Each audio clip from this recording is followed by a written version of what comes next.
your mother. It's time for another episode of Birds with Friends. Just a trio of feathery brethren weathering any season to see the Eagles eat teams like Scrammy's top with cheese. It's Philadelphia. Bo, Sheil, and Zach kicking it cooler than breathing until Zach runs off with his valet keys. He's a real nuanced goose. Pull up a branch, get loose. It's time for some juice on some Birds with Friends. The early bird gets the worm, but prefers getting turned like a turn on some Birds with Friends. Bo, Sheil, and Zach coming at you with stats and things flapping. We are going to rip out the hearts of other podcasts. We are going to bite off their eyeballs.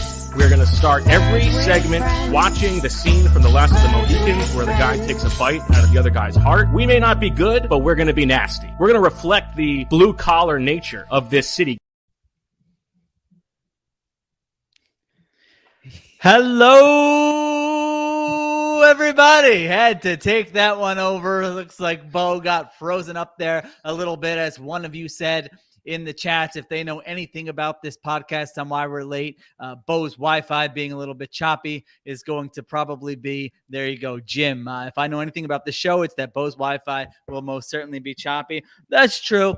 He's working through it, but listen, you know me. I'm never afraid to just step in here and take over with a hello, everybody. Sheil Kapati with Zach Berman, Bo Wolf. We had a little splashy Eagle signing on day one of whatever this stupid thing is called. I mean, just start free agency. Seriously, don't overthink it. But we will talk about Hassan Reddick.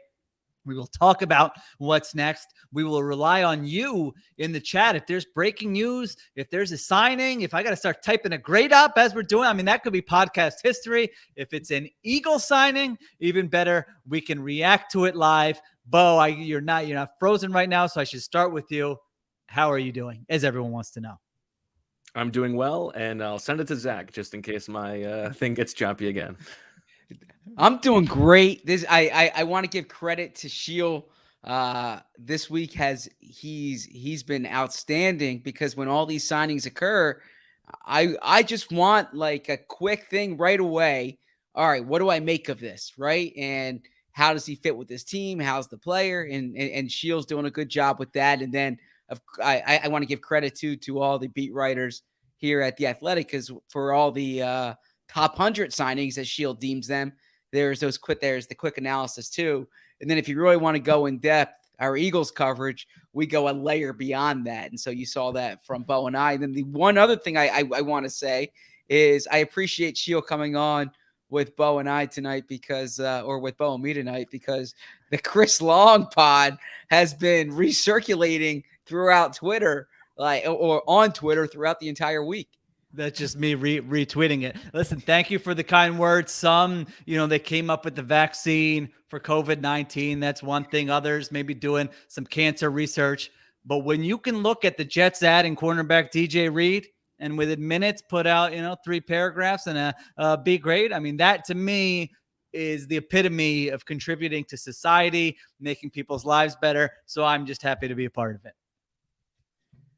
I was I was waiting for Bo. I mean, this is going to be Bo. Maybe like raise your hand when you're ready to talk or something. I'm not sure what to do. You live, Zach moved to a mystery location. I feel like you could probably get there in a half an hour. I think we'll still be going at that time. I don't know if anyone else in the can we say where you live? I don't know. Yeah, we can say where you live, right? In the Queen Village neighborhood. If you got good Wi-Fi, go find Bo, knock on his door, and maybe go help him out. But we'll keep this thing moving. All right, we got to get to the big news. Bo, yes? Yeah, see, we can't be doing this. I mean, that's a bad, you froze. We can't be doing that. I feel like you do have to kind of raise your hand or something for us to keep this bad boy moving. At least it's not the Ospreys. We got a text from Marissa on vacation saying, we were talking about when are you coming back this week, or should we go to Kent, who's doing a wonderful job producing for us today? And she said, would she'd be back? And then she also said, and we have to pick a date for the Ospreys. I mean, this is what she's thinking about with her. On her birthday, nonetheless. On her birthday with her time off. All right. Let's get to the big news, ZB. I mean, Stone Cold News, man. I think everyone knows the news, but why don't you remind them in case they don't, and then give your take on the Eagles and Hassan.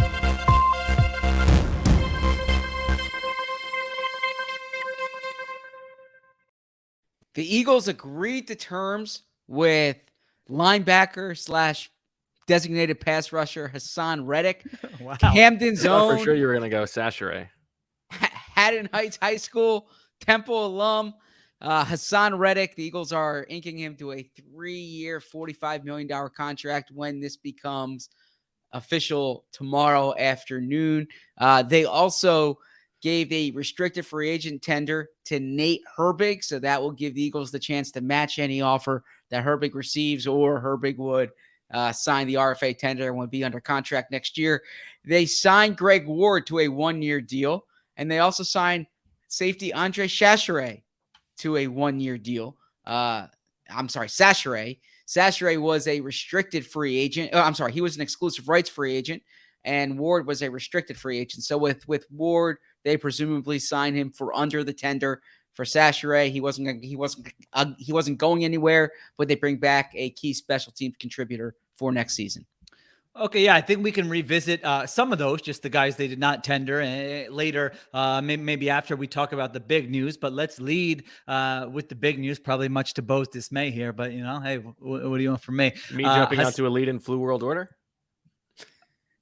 Yes, I'm sure you could have led with that, but that's why you got to get the hard wire for next time. Hassan Reddick. I mean, not to flex here, but I did a WIP hit the morning of free agency, and Joe DeCamera and John Ritchie are asking me, and I'm like, I don't think they're going to make a big splash. I don't think they're going to go after many of these big names. And then Richie was just so he's like, this is so depressing. I mean, it's the morning of free agency and you're telling me they're not going to sign anyone. And so I hit on one and I was way off on the other. I said 2 names to keep an eye on. One is Hassan Reddick, and then, explain, hey, here's why he could fit. And then the other one, I said, Christian Kirk, maybe like $12 million a year. He's not going to be at the top of the wide receiver market. Maybe he could be a name to keep an eye on. So 1 for 2 there. If you asked me if I thought it was likely over 50% that they were going to make a move like that on the first day, I would have said no. I didn't think they were going to. But ZB, what was now? You were I know you were flexing a little bit in your. I didn't mean to flex that. What did you say exactly in your piece on the Athletic? So I actually deleted that tweet and retweeted it. What? Because I didn't mean to say that I was calling it. Come on! You can't delete it. I was trying to give that write up. I was trying to give that write up when we had to give the most likely options at each position, and I put Reddick in there. Now, I'll be honest. I thought if they were going to spend big money, it would probably go more toward a safety than a pass rusher because it's a strong pass rusher draft. But I had heard that Reddick was a guy that interested to them, and he's a unique player. So we'll get to the analysis, I guess, in a few minutes. But So look, he's 235 pounds. All right. This is not like signing, a Josh Sweat prototype. This is not like signing Lorenzo Carter. It's not like getting a 6'5", 255-pound edge rusher. You're getting someone who the story of his career was he can get to the quarterback. That's what happened at Temple. And I vividly remember being at the Senior Bowl in 2017.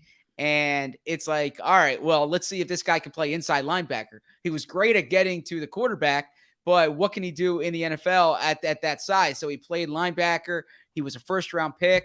And the Cardinals used him as an inside linebacker, and he didn't fit. And then they did not pick up the 5th-year option. They say in the 4th year there, all right, just rush the quarterback. If you look at his pass rushing, if you look at his pass rushing numbers, like times he's running to the quarterback as opposed to dropping in the coverage, it jumps in 2020. His numbers jump, double-digit sacks. Now, 5 of them, I believe, came in the Giants game, but still. Then he goes to Carolina last year, reunites with Snow, his defensive coordinator at Temple. A modest contract, relatively speaking, and double-digit sacks again. And so here he is. He gets his payday. And I'll end my monologue here with the fascination is, how do they use him? If they try to say, all right, play him the way we played Jannard Avery last year, that's a big mistake. If they just design a spot in the defense for him and say, get to the quarterback, that's what he does well. And I think it could be a great signing if they just focus on what he does well instead of trying all these different things with him. Bo, are you with us? Can you move your face? Move your face if you're with us. Okay. Not with us. I think the Jannard Avery thing is interesting. So the story with Reddick, you laid it out well there. What was interesting was he did have big production in 2020. Like you said, his last year with the Cardinals. And so I thought last offseason, young player, he was 27 years old at the time. Draft pedigree. It's not like this guy came out of nowhere. I mean, I remember his testing was off the charts, right? Yes. Coming out of college, like great athlete, had been productive. I mean, I don't think there was any off-field stuff, right? Like he's a high effort, a high Temple energy. tough guy, single digit player. Guy. Yeah. Right. Yeah. So, I mean, there was a lot to really like about him. And so I thought last offseason that someone would say they were just, throwing him all, they were yanking him around from off-ball linebacker to edge rusher to do this, to hybrid, different defensive coordinators in Arizona. I thought someone would say, but just look at what he did in 2020. Because as we're seeing with this market, man, if you rack up, 7-8 sacks in a year, and what did he have that last year in Arizona? 10, 11? I think he had 12 double that year, digits. right? Yeah. 12 and a half. Yeah. 12 and a half. There you go. Oh, nice. Your efficiency, outstanding. I mean, Yes. I don't know about overall, like not a high usage rate, but I would say efficiency in terms of when you speak, getting a nice point across. That was really good. I would like to keep talking, but I don't think it's going to work. I can hear you. Go. What do you got? Well, just on the usage thing. So Jannard Avery last year played 32% of the snaps. He rushed the passer on 22% of those snaps, as Sheil has, many times talked about. He was in coverage on basically the exact same amount of those snaps. So when he was on the field and was a pass. We lost some there. I think it was probably good. I think it was going to be a good point. Yeah, Yes. I think you were getting somewhere. We'll see if we can come back to it a little bit later. Poor Bo. At least it's not the Ospreys, like we said. So I thought last offseason someone was going to pay him, and I think you were right, Zach. You corrected yourself, but I mean that's $6 million is nice for me and you. But if you're a 27-year-old edge rusher coming off of 12 sacks, I mean that would be an interesting exercise. I would like to see like guys that age coming off double-digit sack totals. I mean, it's got to be like one of the lowest contracts any of them would possibly get. So there wasn't this market for him. Now, the cap had come down. People were wondering, is he a one-year wonder? He's not going to be a fit for every scheme because, like you mentioned, he's not like a prototypical 4-3 defensive end. Play him there snap after snap after snap. You do have to have a little bit of a plan for him, but he didn't. And so he goes to Carolina, 1 year, $6 million, has 11 sacks in 16 games, putting him at 23 and a half sacks in 2 seasons. As I tweeted out, the players with more than that, TJ Watt, Myles Garrett, Trey Hendrickson, Aaron Donald. That's it. So that's great company. Yeah. And not only the sacks, I don't know that I had it. 8 forced fumbles, which I always love. I'm sure, I guarantee when's Howie talking about this? Hopefully Thursday, okay. Hopefully maybe Thursday, this week. Friday. We'll see. Yeah, we'll see. Guarantee unprompted he'll make not only the sacks, but this guy goes after the football, and we're about taking away the football. We've talked about that with Coach Gannon on this defense, and this somebody who can help us do that. So he's going to like that a lot. I like that a lot. I like a nice forced fumble that comes along with those sacks. 39 QB hits, ranks 18th. So he's converting a lot of those pressures into sacks, but still, if you just look at hits, I mean, he's still top 20. And so I think this was definitely a move that made sense in terms of his usage. I think certainly on early downs, you could see him in kind of that Sam linebacker role, lining up there on the line of scrimmage. But I'm with you. I mean, pass rushing situations, I joked that I'm going to preemptively get mad because I can just see the first time he drops back into coverage on a 3rd down and everybody's going nuts about, well, what are you doing with this guy? But yeah, I mean, 3rd down, 2-minute drill, he's got to be just rushing the passer. It doesn't mean just line up on the edge and, beat the tackle. Stunts. I mean, he's an athletic guy. Stunts. You can have him do different things, be that joker role where you're lining up at the line of scrimmage, maybe between the guard and the center, and they don't know if you're going to rush there. And I mean, there are creative things you can do with him. He's an explosive athlete. He's undersized, but he showed he can get after the quarterback. So now you have Reddick and your boy, Josh Sweat. I mean, how old's Josh Sweat now? 25, or 20 he's 24 25. turning 25. Yeah, 25. 24 turning 25. So you got a 25-year-old and a soon-to-be 28-year-old. Two guys with really double-digit sack potential. That's a premium position. That's certainly a nice job by Howie Roseman and the organization. And a likely first-round pick too, I would imagine. Yeah, I would agree. Yeah, so carry. Can you that guys hear point me on. now? Well, yeah, I want to defer to Bo here. Yes, Yeah, we can hear you, Bo. Well, I was somebody in the chat recommended I just turn off the video, and we'll see if that works. So for now, it works. Oh, I kind of like this. No offense. Taking a little stress off the off the old Wi-Fi. To finish up my earlier point, so like it's really what's so interesting about this is the usage, right? And I think back to Howie Roseman talking so much about finding guys for the coach's scheme, right? And it seems like what they're envisioning for him is Jannard Avery, but with an actual role and a guy who can contribute. Like my expectation is going to be that he's like Jannard Avery on first and second down, and then he goes, to rush the passer on third down. But just on the usage from before. So Avery played 32% of the snaps, rushed the passer 22% of the time. Oh my God, leaving us. Oh, Bo, it was gonna be so guy. I could just feel it. Couldn't you feel it? I mean, that was gonna be an Osprey-worthy point he was gonna make. That was gonna get nominated. I don't know what categories we have, but I felt like he was gonna bring it home, and it was gonna be strong. Oh, there we go. got the He's sigh. back. It's Bo? not worth it. It just you guys gotta just do it without me. I'm terrible. Right. Okay, I mean, we could do an abbreviated show or something. I'm sure we're gonna have more shows. Listen, the listeners are very happy to hear from you guys. They don't need to hear from me. So Kent, our esteemed producer, says try joining from your phone. Okay, I'll do that. He also says reboot your modem or go on your hotspot. That's all. And then, so this all stays in, Kent. No editing. Yeah, this all stays in. There's check out Kent's new hoodie. Yeah, you guys hooked me up. We got the Birds with Friends merch, exclusive. So beautiful. Rock that around the streets of Philadelphia. Yeah, but try joining from your phone if we can. All right, we'll see if that works. I'll let him in whenever he comes back. Nice screen with the white writing. Yeah, I like that. So I think that you're trusting Jonathan Gannon to allow this defense to continue to evolve. I've been harping on it throughout the offseason, and Howie Roseman said something similar. I believe thinks something similar, that the pass rush needed to be the priority this offseason, right? Second to last in the league in sacks last year. And I understand that sacks don't tell the whole story, right? I've heard that whole spiel from people in the organization, and that the way the Eagles rush is different. Affect the quarterback, get to the quarterback, hit him, get him on the ground. It changes plays. It changes the entire defense. It'll change the way things are in coverage. So what he gives you is someone who's proven that he can get to the quarterback. I don't worry about the position. I don't worry about the size. I don't want to make Micah Parsons comparisons, but you saw last year, right, that like you can get so caught up in the position.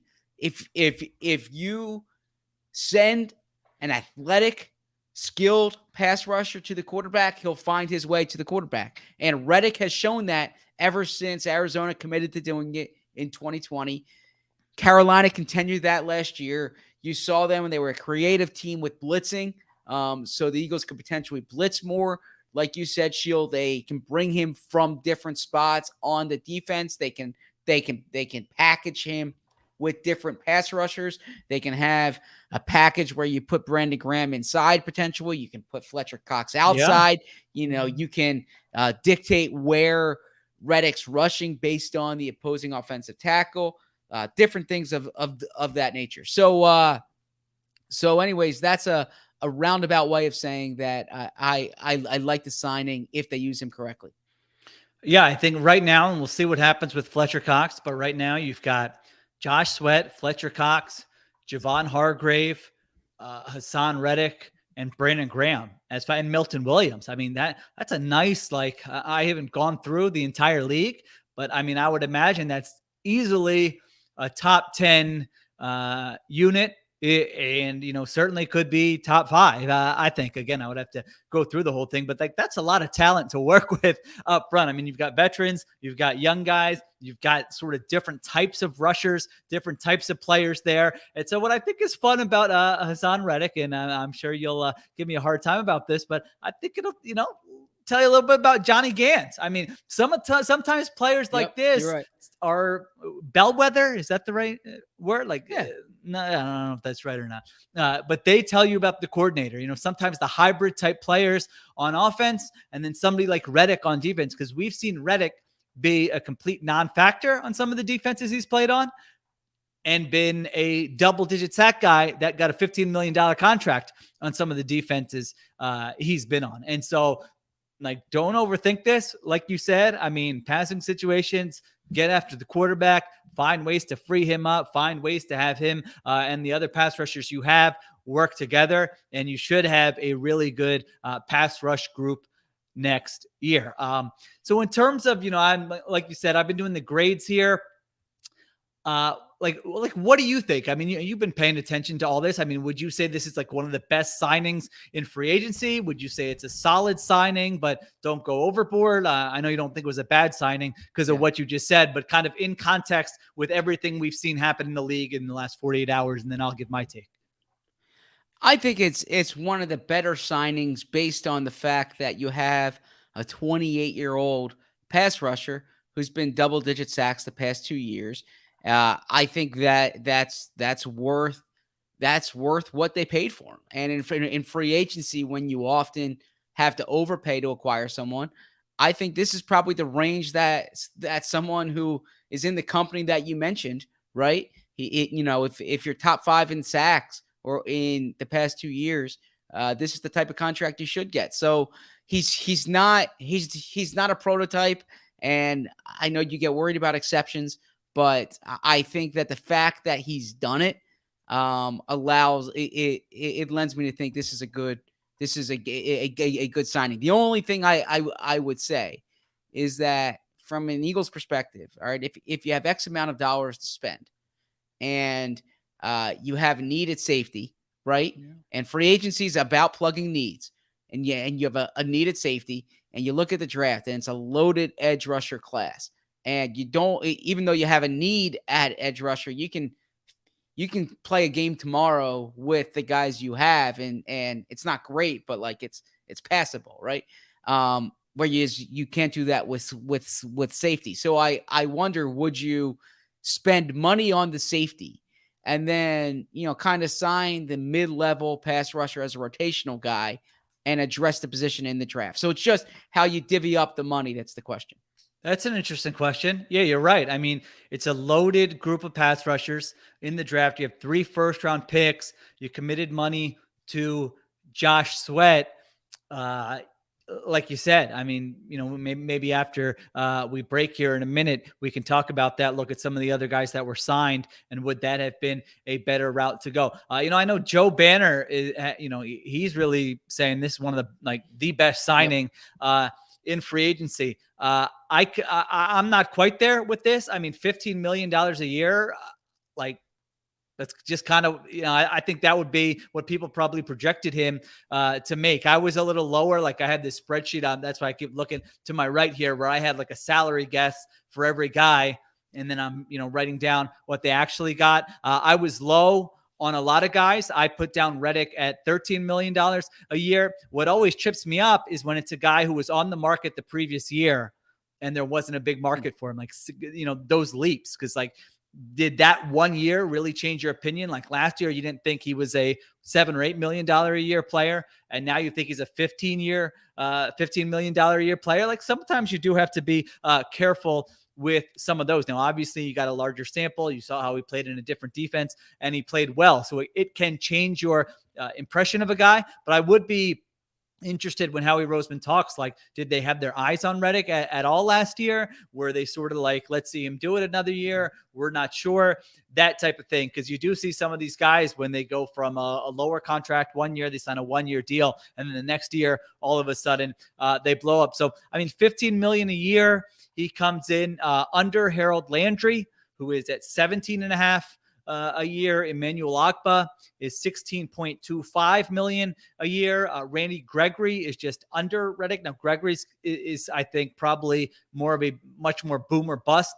type option. I mean, if you told me Gregory led the NFL in sacks next year, I would say, okay, that's possible. If you told me he played 8 games and 8 games for the Broncos over the next 2 years and didn't do anything, that wouldn't shock me as well. And so those are some of the names that come in right around there. So you're talking about between 14 and 17.5 million. So I don't think they got, an unbelievable deal on him. I don't think they overpaid for him. I think, like you said, it's right around where, he probably should have come in there. All right, let's take a break here, and then we'll come back and we'll talk about some of these other signings. And like you said, was this the best way to use their resources? If saving more and spending less is one of your top goals for 2022, why are you still paying insane amounts of money every month for wireless? You ding-dong? Switching to Mint Mobile is the easiest way to save this year. As the first company to sell premium wireless service online only, Mint Mobile lets you maximize your savings with plans starting at just $15 a month. So let's say, you've got a difficult budget thing where you're carrying a bunch of dead money on your salary cap. Where can you maybe make some savings? Well, how about Mint Mobile? For people looking for extra savings this year, Mint Mobile offers premium wireless for just $15 a month. And if you can hear my child screaming in the background, he's saying, "Daddy, I can't eat. We can't afford food in this house because we're paying too much for wireless." Well, I got to tell him about Mint Mobile. Use your own phone with any Mint Mobile plan and keep your same phone number along with all your existing contacts. With Mint Mobile, choose the amount of monthly data that's right for you and stop paying for data that you never use. Switch to Mint Mobile and get premium wireless service starting at just $15 a month. To get your new wireless plan for just $15 a month and get the plan shipped to your door for free, go to mintmobile.com/birds. That's mintmobile.com/birds. Cut your wireless bill to $15 a month at mintmobile.com/birds. How do you take your coffee? A full-bodied roast? Something light? We all have our preferences, and no matter what you love to drink, Trade Coffee makes it easy to brew your best cup at home. Trade sells the freshest roasted and ethically sourced beans from America's best independent roasters. They ship free to you as often as you like, whole or ground. Whether you're a coffee nerd or just want a better daily cup, Trade's real coffee experts taste test over 400 roasts and use technology to match you to your ideal coffee based on your preferences and brewing method. Take the coffee quiz to get started. Trade Coffee guarantees you'll love your first bag or they'll replace it for free. Trade has been featured by the New York Times, Wired, GQ, and has delivered over 5 million bags of coffee. I've already had the Trade experience. I took the quiz. They customized results to my family's preferences. It arrived at our doorstep, and it's coffee we can drink every morning. It's a new addition to my family's mornings. And for our listeners, Trade Coffee is offering a total of $20 off your first 3 bags when you go to drinktrade.com/BWF. To get started, take their quiz at drinktrade.com/BWF and start your journey to your perfect cup. That's drinktrade.com/BWF for $20 off your first 3 bags. I've been crushing that Trade Coffee during free agency. Usually we'll go with a cup in the morning, then do a little espresso around 2-ish. So it is a great product. Shows up right in the mail. All right, Bo, you're in a different spot. This looks like a iPhone or a different phone. Same spot. Same spot. Okay, different angle with the iPhone. You've got the mic. I don't know if you're using the mic or if you're just speaking through your AirPods. Where are we? Speaking through the mic, speaking through the AirPods, rather, using the mic just for Kent's audio purposes on the back end. I think this is going to be tough for him. Okay, well, we can hear you so far, and you haven't frozen. Now, you've been trying to make what I can only assume not even a good is point. the best Hassan Reddick point. Like this is going to be on social right after the show. It's not. This is going to be good for your brand. It's going to get retweeted 1,000 times. Maybe show up on Z-Berm's popular Instagram. I mean, they might cut this for TV, for radio tomorrow. So why don't you go ahead and finish the Hassan Reddick point you've been trying to make? Well, I promise that it is not going to be nearly important as that. I would like to finish it though, just for the listeners who are trying to get to the end of it. So Avery rushed the passer on what did I say? 22% of his defensive snaps last year, and that was only on he only played 32% of the defensive snaps. Reddick last year with the Panthers rushed the passer on 80-something% of his pass snaps. So he was in coverage on 8.5% of his total snaps, which was cut in half from his 2020 season with the Cardinals, in which he was in coverage on 17% of his snaps. So when they signed him yesterday, immediately I'm thinking, okay, like you don't pay him that much money just to be a lot, like he's going to be rushing the passer. That's what you pay for. He's a guy in his prime, right? That's what you're paying for. But I do think that like they envision him as like the ideal version of what Gannon wants that role to be, which is probably going to be something like he's Jannard Avery on first and second down, and then he is just rushing the passer, pitting his ears back on third down. And it's like, to me, it's all about the Roseman emphasis we heard during the combine on like finding the right guys for the scheme. Now that you have a year's worth of information on what they want and what works. And so like, to me, this is it's interesting because I think it's both a bet on Jonathan Gannon, but also it's exactly, I'm sure it's what you guys were talking about. This is exactly the kind of player you should sign in free agency, a player in his physical prime. You're not committing to a ton of years. He plays an important position. He's extremely durable. The only game he's missed in his 5-year career was one game last year because he was on the COVID list. And he's like, the projection should be easy, but I think it's interesting because it's like, from a team building perspective, this is what you use your free agency dollars for, but it's also going to be really interesting to see how they use him and just what Gannon does with him.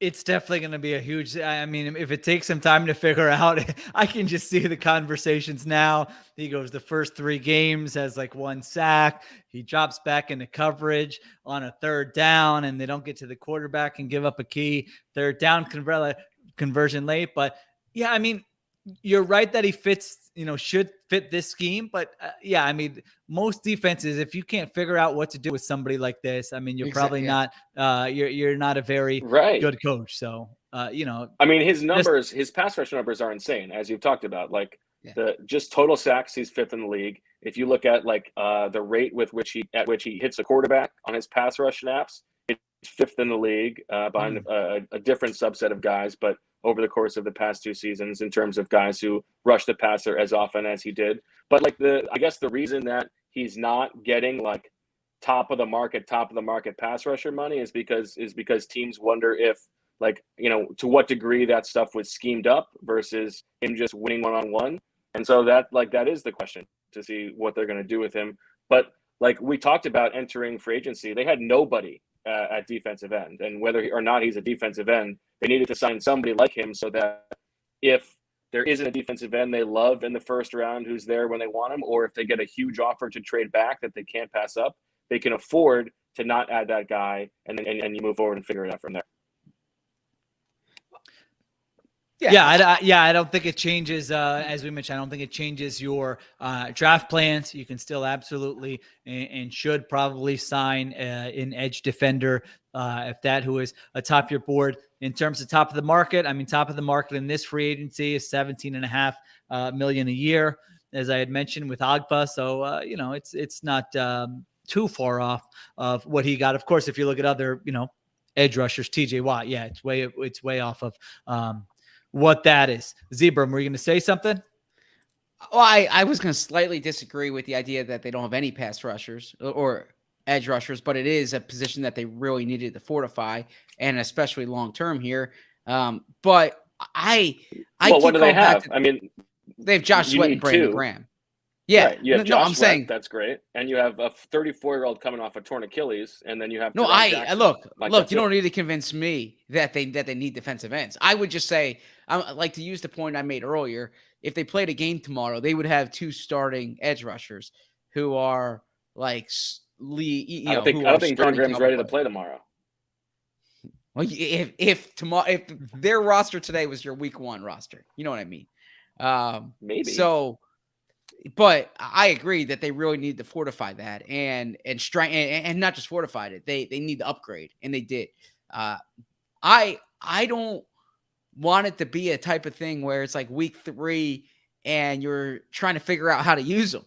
Use him as a pass rusher, right? Like that's what he is. And the times in his career, and he's spoken about this where he's kind of been inconsistent or he hasn't lived up to that draft stock or I'm sorry, the draft standing was when it was overthought.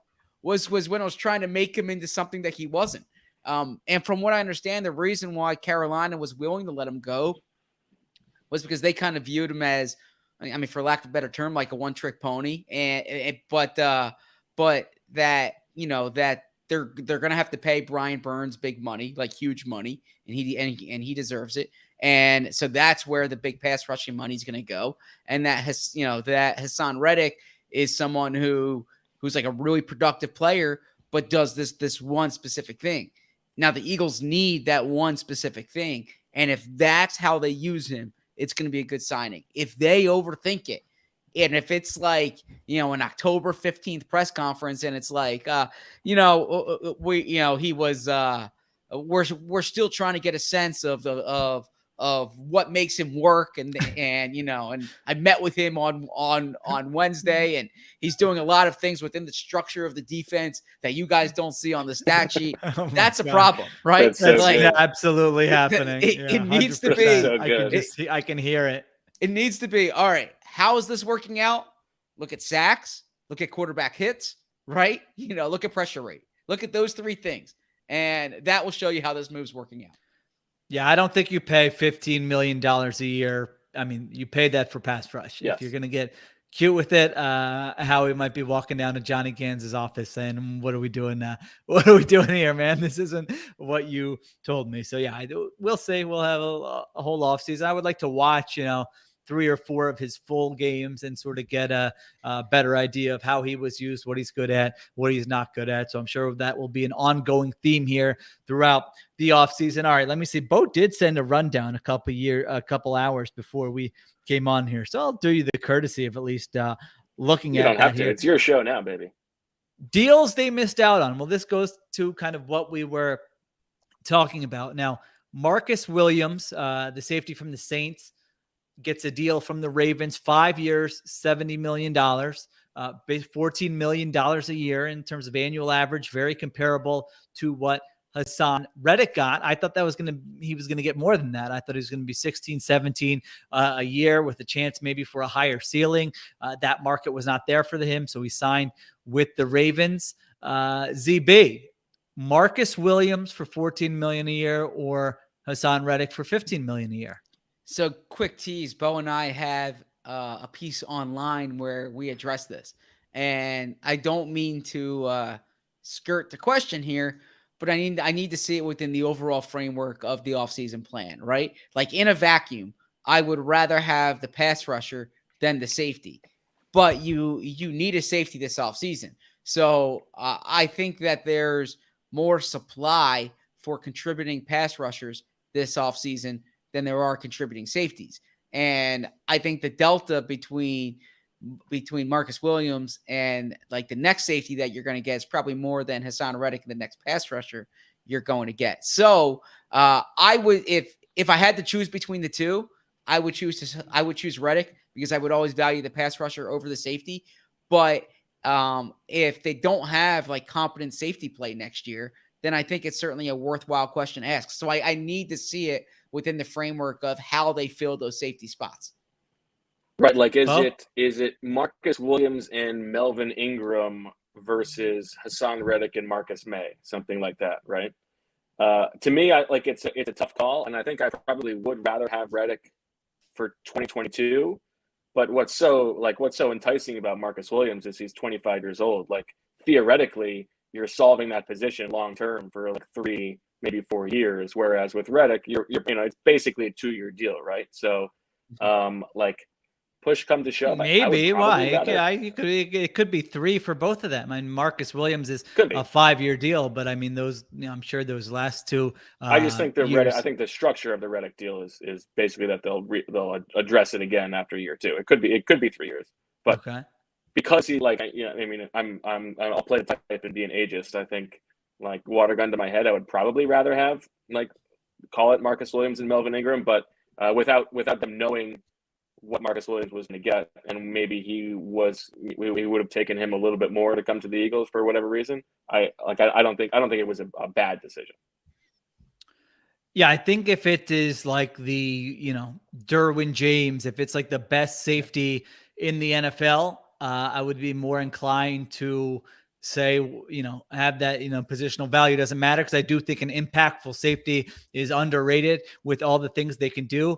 I like Marcus Williams. I don't know that he's like that good of a player where if it's close, I would say take the safety over the edge rusher. So I think it's a fine use of resources to go with Reddick, but you're right. I mean, we don't have the information that they do about what their plan is to fill safety. Did you think any of these safeties? So let me go through some of these safety deals, and then you guys tell me, did you think that the Eagles should have made a move, assuming that the price was similar for any of these guys? So Marcus Williams was the big one. We mentioned him, $14 million a year. Quandre Diggs, just under that, which I thought there would be probably a bigger gap between those two. He gets $13.3 million a year.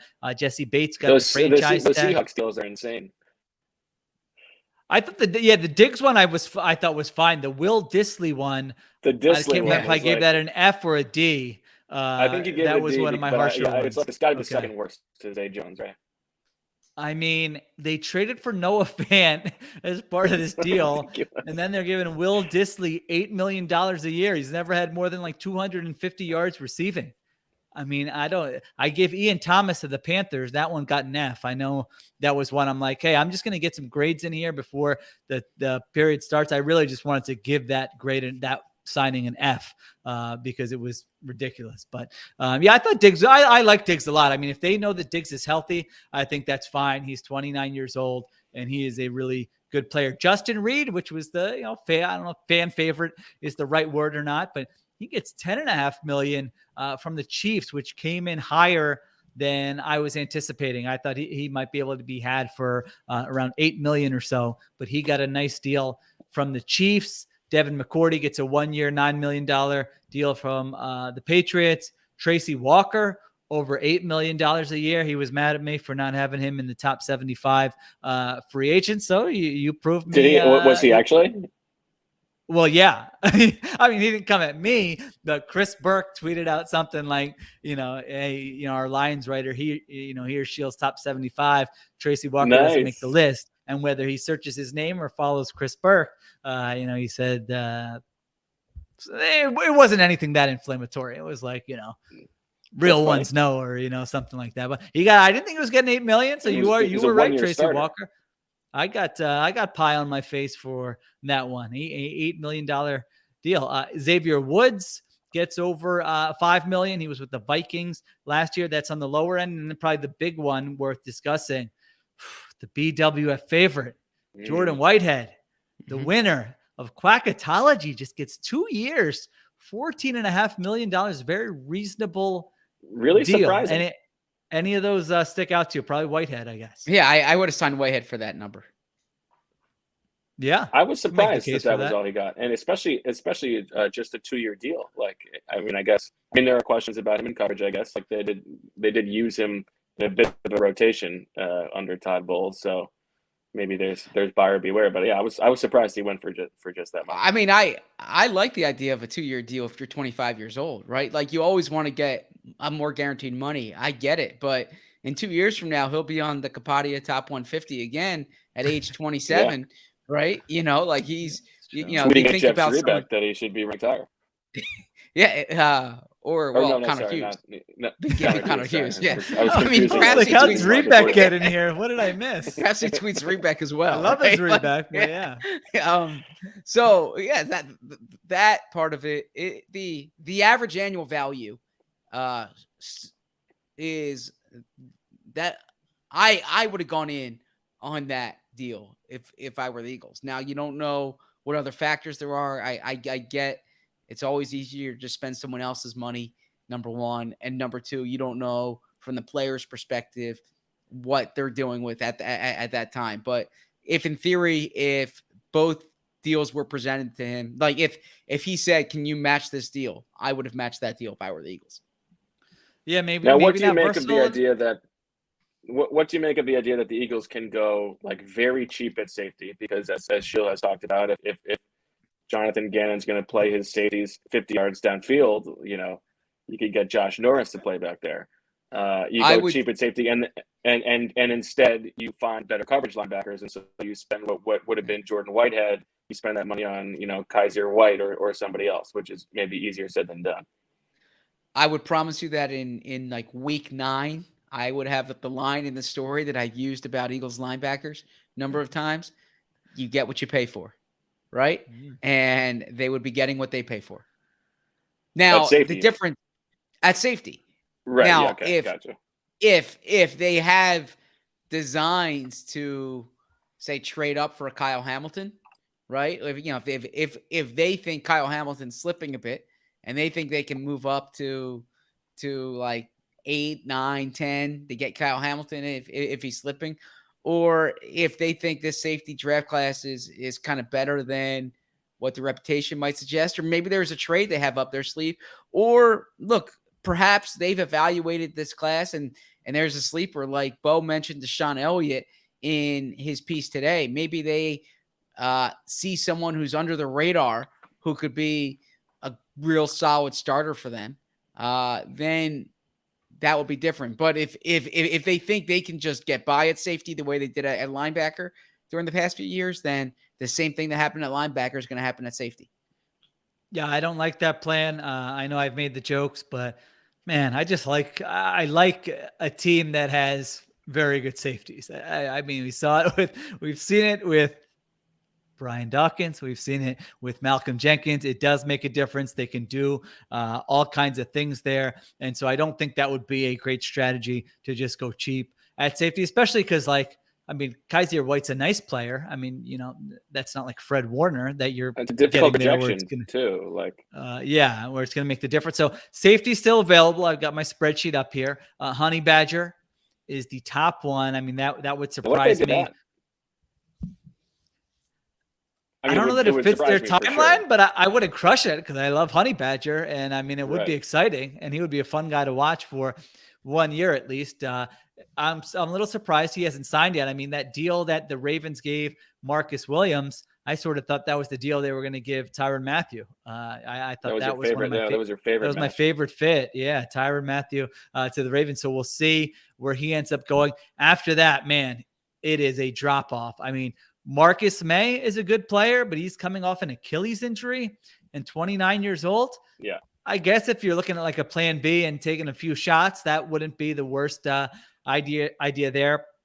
Terrell Edmonds, if they didn't think Jordan Whitehead was versatile enough in terms of coverage, then you're not even going to look at somebody like Terrell Edmonds, who's sort of been an underachieving player and certainly more of a box safety. Jaron Kearse, again, I mean, he's someone you wanted to take a flyer on last year, not this year after he had a really good season with the Cowboys. Ronnie Harrison is not that exciting.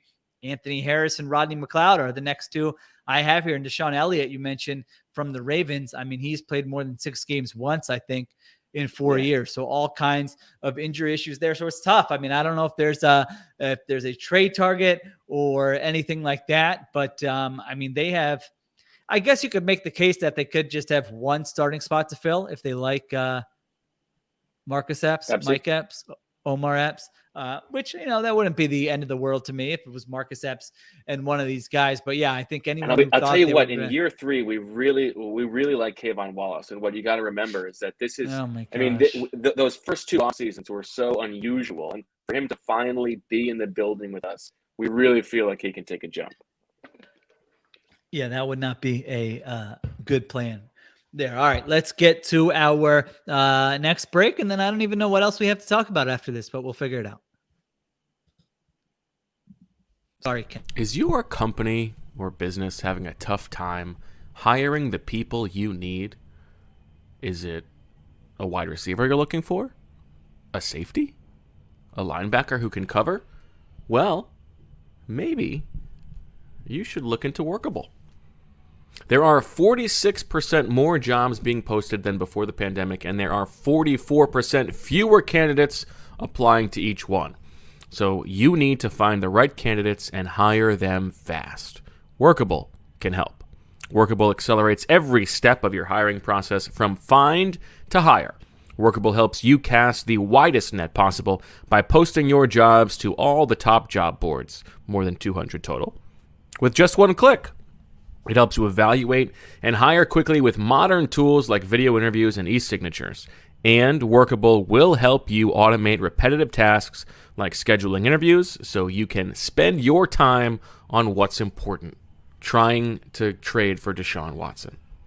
Whether you are hiring for your coffee spot or your engineering team, Workable is exactly what you need to hire the right people fast. Start hiring today with a risk-free 15-day trial. If you hire during the trial, which many do, it won't cost a thing. Just go to workable.com to start hiring. Workable is hiring made easy. It's NCAA tourney time, one of my favorite times of year, and basketball and hockey are in full swing. For many of us, there's no better way to enjoy the games than by having some skin in the game, which is why BetMGM is still the exclusive betting partner of The Athletic.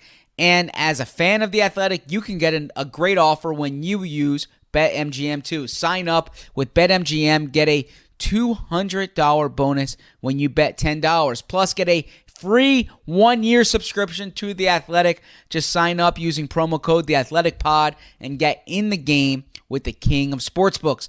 That's a $200 bonus when you bet 10, plus a free year athletic subscription when you use The Athletic Pod at checkout. New customer offer. Download the BetMGM app today. Visit BetMGM.com for terms and conditions. Must be 21 years of age or older to wager. Colorado, Indiana, Iowa, Michigan, New Jersey, Nevada, Pennsylvania, Tennessee, Virginia, or West Virginia only. Excludes Michigan disassociated persons. Please gamble responsibly. Gambling problem? Call 1-800-522-4700 in Colorado, Nevada, and Virginia. 1-800-270-7117 for confidential help in Michigan. 1-800-GAMBLER in New Jersey, Pennsylvania, and West Virginia. And 1-800-BETS-OFF in Iowa. In Tennessee, call or text the red line at 800-889-9789. If you or someone you know has a gambling problem and wants help, call 1-800-9-WITH-IT in Indiana. Promotional offer not available in Nevada. Now, Dayniz, I just saw that, I was checking my tweets here during the break. DFOP Dayniz says the groupthink surrounding the Eagles is that there is an urgent need at safety, but the need at linebacker is far more urgent, important. Gannon's scheme demands a lot from the inside linebackers, and there are currently 0 to 1 NFL starter level linebackers on the roster. I guess that would go back to the beginning where they did not tender Alex Singleton, right? So he becomes a free agent tomorrow. So I'm assuming the one he's talking about is TJ Edwards. And yeah, he is right about that. I mean, they do need bodies there. I mean, that's one where I would say, yeah, if you want to target somebody, that's fine, but you can usually find somebody to fill that role. I mean, I'm not saying don't get anybody at linebacker, but yeah, I think it's a fair point he makes, that you could certainly make the case that linebacker is just as important as safety for them right now. Well, I mean, the Eagles' history of signing free agent linebackers would fly in the face of this, but it is an easier position to fill as the offseason goes on than that's than what I was going to safety is. say. I And mean, then I thought about all the guys they've signed who have been terrible. I mean, and I was like, I Corey don't want to Nelson, say Zach that. Brown, Jatavis Brown, all these guys, like they have, like the statistical probability of them whiffing on every single one of those guys is pretty low. But I still think that like that's a position where you could probably let the draft play out, see how it plays out, and then find out what's there after the draft. Whereas I don't think that works at safety if you're looking for a starter. And I think they can. I think they can even do that at corner. Like if they don't draft a corner at the top of the draft, they can find another Steven Nelson type if they need to come the summer. I've liked Miles Jack ever since he came out of UCLA. I was intrigued when the Jags cut him today. He's 26 years old still. Now there were medical red flags when he was coming out, but he hasn't been one of these guys who's like missing, 5-10 games a year. Now he's missed, I think, 8 games in his career all over the past 3 years. And the Jags signed him the Jags cut him after signing him to a big contract in 2019. The GM who made that signing, Dave Caldwell, now is in the Eagles front office. And they opened up cap space by doing so. And we saw that they've had a big spending spree. So there's always a reason why someone's cut. And there's probably someone like that. There might be more name than production there, but he's still young. Athletically, I mean, he's someone who's always been like off the charts athletically, and it showed up in the way he plays. He can run and chase. He can blitz. So he's someone who I would take a hard look at it as a weak side linebacker for you. So that's the player that jumps out to me. Yeah, I was looking at Miles Jack's last year, and you usually don't see this with a linebacker on the Pro Football Reference page where there are just all these blanks. 0 interceptions, 0 forced fumbles, 0 sacks, 2 QB hits last year in 15 games. Now, that was a down year for him. You're right. I mean, he got a $14 million a year contract from the Jaguars, which is unheard of for off-ball linebackers. He has played well in the past. He's coming off a down year, so I would keep an eye on it.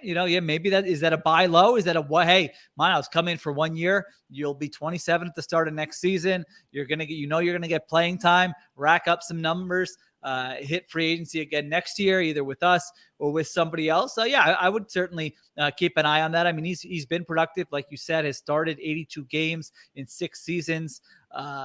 226 tackles over the last 2 seasons. I mean, if you're going to buy low, like the buying off of that Jaguars roster from last year would not be a bad place to start. Yeah. So I think that would be a guy to keep an eye on. What'd you think of that? What'd you think of bringing back Jordan Hicks? I mean, Jordan Hicks, only 2 years, $10 million from the Vikings today. That would have been a deal I probably would have been interested in if I were the Eagles. I mean, that's not a lot of money if you're getting a starting caliber off-ball linebacker. Zach would have paid it out of his own pocket. I like Jordan Hicks, a little older right now, right? I mean, he can be a Band-Aid solution, if you will, but not for you. No, I mean, I'd be more interested in Miles Jack. All right, Miles Jack, Kaiser White. He's the guy we talked about. That's Bo's guy from the Chargers, 26 years old. But that's one where Kaiser White is one where you have to answer why the Chargers, who are like spending all this money on defense, would be willing to let him go. Yeah, I mean, you could say because they wanted to spend all that money on other players who are better than him. But I don't know. I mean, listen, I know you're willing to give Brandon Staley the benefit of the doubt on everything, but that defense wasn't very good last year. So I just love the way he approaches things. It's so refreshing to see somebody talk like a normal adult. It's really nice. I don't know if you're being serious or sarcastic or both. That's the goal. Okay. Anthony Barr is the guy we've thrown out there. Anthony Walker. I mean, none of these guys are really going to get you you want to bring back a little Camo Grugier Hill for $2 to $3 million, maybe $3 million. What do you think, ZB? Camo? I thought he was working on a contract extension with Houston. Oh, is he? I don't know. I didn't sound. I'm sorry. Not up I'm on my responding to a few messages here. Okay. Flex. Now, what do you guys? Is it Camo Grugier Hill? It's not Camo. No. Is it Jeffrey? What do you guys make of the wide receivers? Would you have? I would have signed DJ Shark. I mean, I guess I really like that Jags team from last year, right? Yeah. But trying to bring them all back. And the Giants. You like the Jags and the Giants last year? The 2 rosters you really loved. Yeah, DJ Shark. What, he signed 1 year, $10 million. I would have been in on that deal. I mean, that would have interested Zach, me. You were referencing the Alshon deal when we first were talking about this. Yeah, 1 year, $10 million. I mean, I don't know. Maybe that's not. I mean, he went to Detroit, so I was going to say maybe Philadelphia wouldn't be that appealing to him. But he's, I guess they're going to pass a little bit more in Detroit. But yeah, that was one I would have been in on that for sure. I like size speed guy. Too. he plays well, you extend him. What, Bo? I like the Russell Gage deal too, although I presume that he might have required a little bit more to not play for Tom Brady. Yeah, I mean that's a pretty nice deal for Russell Gage. What was it? 3 years? 3 years, $30 million for Russell Gage. I mean, free agency is wild. Where Russell Gage is wasn't as crazy as Zay Jones. I mean, a nice player. That deal is, yeah. That one got Neff. That got Neff from me. I like Russell Gage. Yeah, Russell Gage is a nice player. So, all right, wide receiver still available. Let's take a look here. Allen Robinson. It doesn't do it for me for some reason. It doesn't. I would be like interested in Allen Robinson. You would be, but it's the on kind like of a thing 1 year, where, like, on a 1 year as the DJ week Shark goes type on, deal. Okay. Yeah, as the week goes on, if nobody else is jumping to give him a long-term deal, it is exactly like what happened with Alshon, right? Like maybe then you do jump in. Okay. Yeah, 1 year, 10 million probably gets it done for. I don't know. Does it get it done? I don't really know. No, initially I thought he was going to get 15, 16 a year, but I don't know. It's been quiet so far. So we will see. OBJ, no. Marquez Valdez-Scantling. Does that do anything for you? Burner? No? Well, No. I like the idea of having a threat on the outside. But from my understanding, they're looking for someone who can kind of move around the formation, play the slot, play the outside. So we talked about Christian Kirk earlier. I do believe that's someone that they had interest in, but obviously priced out of that market. But that type of player, I think, is what would interest them. Were you surprised by the Jay Glazer report that they had a trade lined up for Calvin Ridley? We didn't even talk about that. We didn't talk about this? Yeah. We haven't had a pod since then. Oh. No. Yeah. Doesn't shock me. No, I mean, doesn't shock me. That's the type of player, frankly, on an affordable contract, productive player, move around the formation. That I don't know what they would have given up, but that would have been interesting. That would have been a good bet to make. Yeah. I was surprised because interesting phrase. Yes. That was on purpose. Yeah. I was surprised. I believe he's entering the final year of his deal. And so if you're giving up anything of value, you expect to extend him. I mean, Calvin Ridley's going to, he was, I don't know anymore. Before that, I mean, he was going to make probably $20 million a year. And so if you're making that deal, you're expecting to sign him to a contract like that, which was a little bit surprising to me that they would have been willing to go there. Bo, you're the Calvin Ridley expert. What did you think of it? I mean, I would have been looking forward to our first interaction. I would have had to show him the tweets. We would have had to hash it out.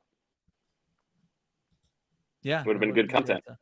Well, I mean, if nothing else, it's an indication that they certainly could be in the wide receiver market here. Will Fuller, who I believe is a DFOP Noah Becker favorite. I mean, he's probably not going to play. He's a Zach favorite. He's a Philly guy. But he's a Philly guy. Roman Catholic. Is a burner when he's healthy. He's a good player. He's just never healthy there. Looking at these other names we mentioned, Sammy Watkins, Keelan Cole, Zach Pascal, still out there somehow.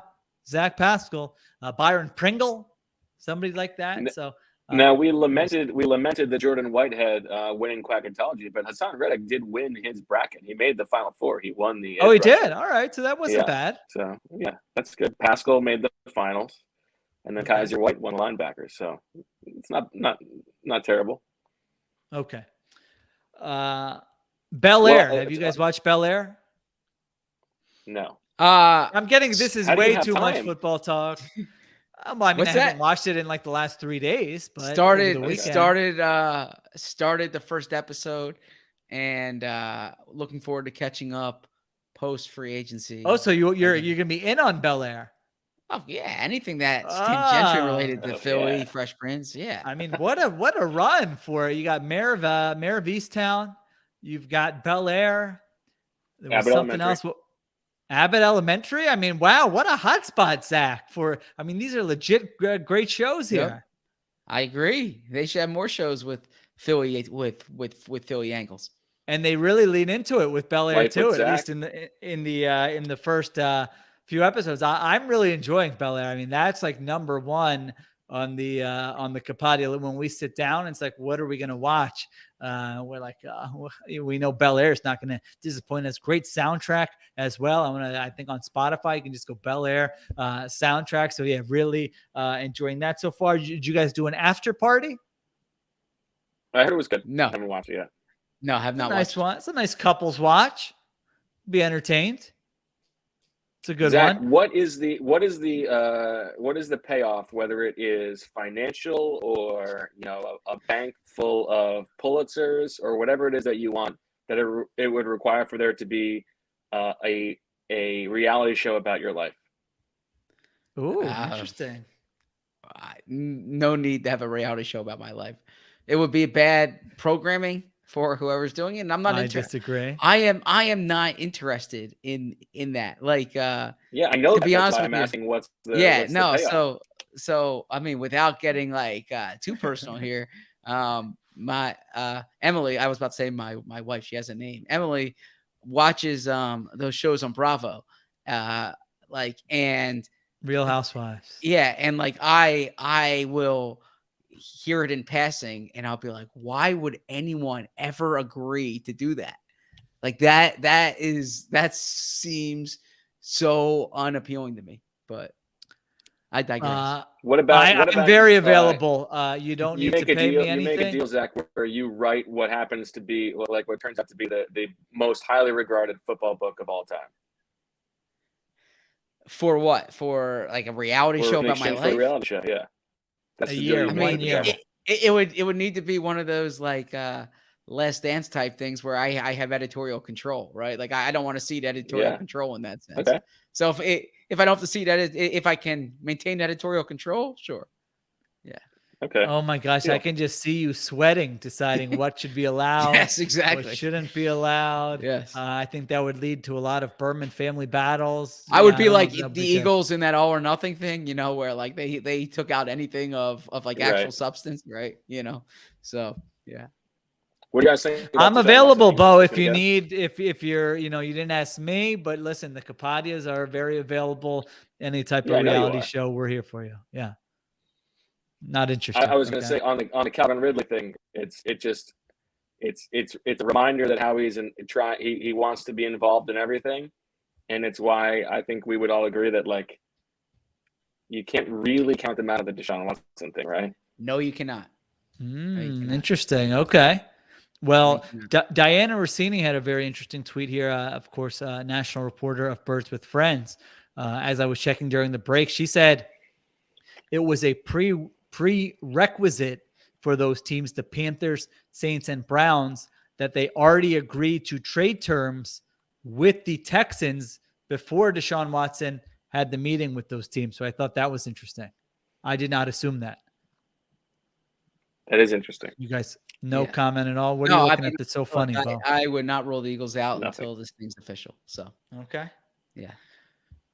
Well, I have to give a birthday shout out to DFOP Austin by way of DFOP Ben Harris. We're shouting out Austin. Let me give you guys a Pecknest migrate. Now I hear that Austin is a big Clapson Thorpen fan, but I'm going to give a different Pecknest migrate. Pecknest migrate: Austin Powers, Austin Rivers, and Stone Cold Steve Austin.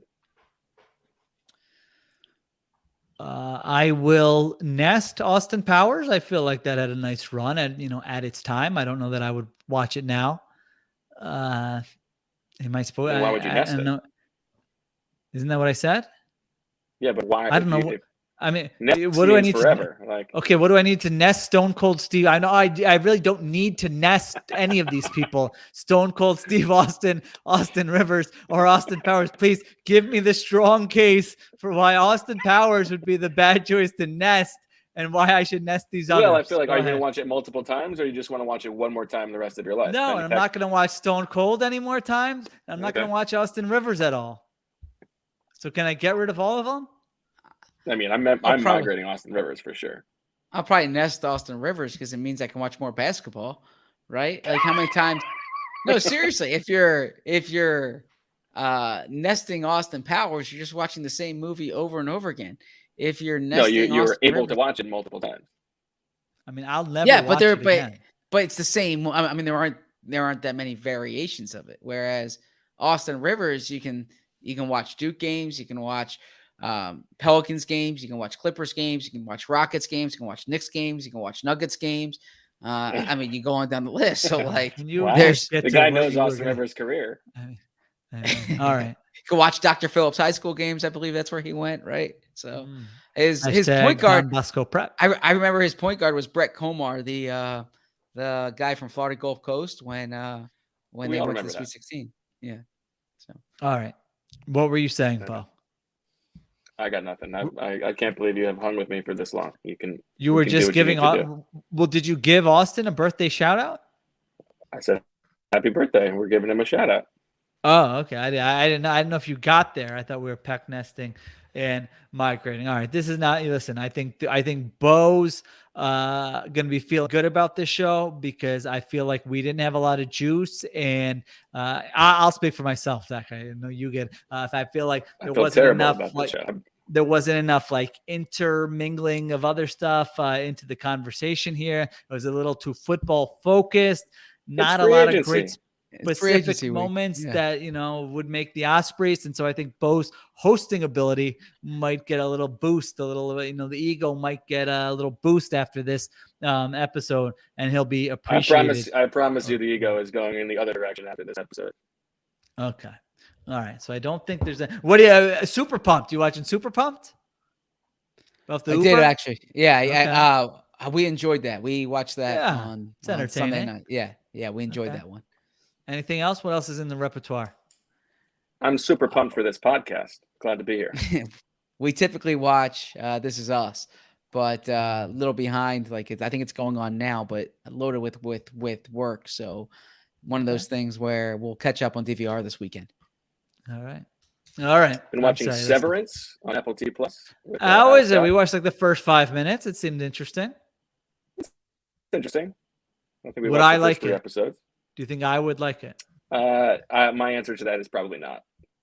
Really? Okay. Maybe. I see Ben mentioning the dropout here in the chat. That's been. I feel like I've had enough Theranos content though. I mean, do I need more? A lot of people recommending it though. The dropout. All right. Jeez, you got. I mean, just look at. Sorry. I'll recommend the dropout. Chill. I'll double down on that. It's good. I'm with you. All right. I'm with you on a lot of Theranos content, but this is. It's all good. It's like Firefest. Give me all the Firefest. That's true, actually. Yeah, I was entertained by it. All right. All right, yeah. Maybe Tracer says maybe that'll be the next. Maybe that'll be the next accent I do for an entire episode. Will be the voice from Theranos. Elizabeth Holmes. Yeah, Elizabeth Holmes. Oh, okay.